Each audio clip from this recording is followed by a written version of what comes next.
احنا على الطريق العام جايين من حمام اتجاه حلب. من حمام اتجاه حلب على الطريق العام صادفنا تنور سوري، فما قدرنا الا نوقف ونفطر بالتنور السوري. تابعوا معي التنور السوري. شايفين؟ ما قدرنا الا ما نوقف ونجي نفطر عندهم. شايفين؟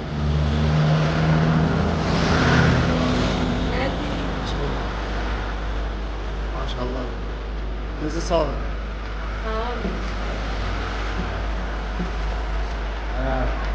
Yani bambaşka bir lezzet. Burada tandır ekmek bambaşka bir lezzet.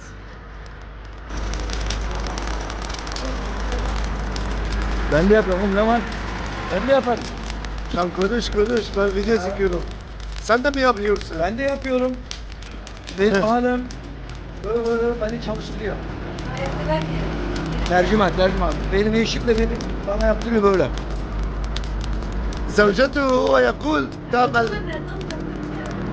ما تشانير diyor ki Allah sende de. Ya bir tane eser Suriye'de bir tane eser bende evde Türkiye'de. Tutuyor bana buraları yaptırıyor, bunları yaptırıyor bana. Hamur işi. Mutfağı sildiriyor.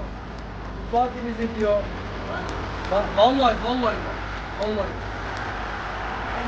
عن طعمي شيء رهيب ان شاء الله رح تطلع.